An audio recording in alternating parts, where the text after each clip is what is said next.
y yo he mejorado ya un 60-70% en 3 días. Mi nombre es Alicia Alejandra Rosales. Traía un problema en el tendón del tobillo derecho, más o menos un año. Me dijeron tendinitis y en un año vas pasando por diferentes diagnósticos. Tendinitis, fascitis plantar o que si estaba reteniendo líquido, pero no, ninguno de esos. Que te duela el tendón y del pie, o sea, que te carga tu peso, es bastante fuerte. Incluso de hace 2 meses para acá me llegó a incapacitar. Yo por salud, mi ejercicio era caminar, ¿no? Y ya no podía salir a caminar. De hecho, en el día tenía que estar casi la mitad del día levantando el pie y teniéndolo en reposo y la otra mitad ya caminando porque se me hinchaba. Intentaba volver a caminar y otra vez la hinchazón y el dolor bien fuerte. Dejaba pasar el tiempo, fui con fisioterapeuta, fui con traumatólogo, haces toda la serie de cosas durante un año.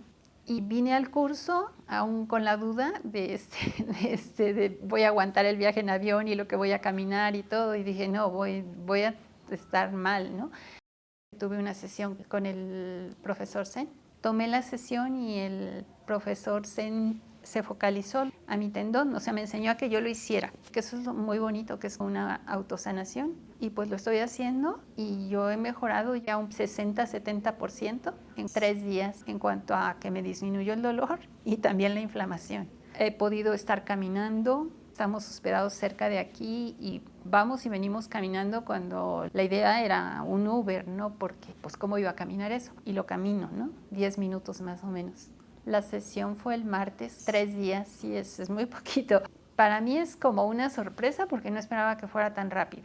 Pero a la vez, yo quiero seguir practicando todas las técnicas que nos ha ido dando, todos los ejercicios, e incluso practicado con los ejercicios del Shinen Chikun. Ambas cosas. Practico el ejercicio, inclusive cuando vamos, hacemos alguna cosa, estamos esperando para que nos sirvan en la comida o algo, y yo estoy trabajando mi pie y pues me he sentido muy bien. Entonces estoy muy agradecida con el profesor Zen y con todos los que organizan. He escuchado testimonios de otras personas así, como de cosas más importantes, ¿no? Que un pie o así. Y digo yo, wow, ojalá y lo podamos aprender muchas personas y utilizarlos en nosotros mismos, ¿no? Y ahora sí que no hay contraindicación, como en tratamientos o medicamentos que después resulta que te curaron una cosa, pero te tienes que estar curando de otra, ¿no? Pero uno podría verlo que esto no es tan científico y sin embargo, pues a veces lo científico resulta que te dañó otra cosa porque te dieron este medicamento o te dieron el otro, y aquí no, aquí es completamente inocuo porque eres tú el que está trabajando en tu sanación.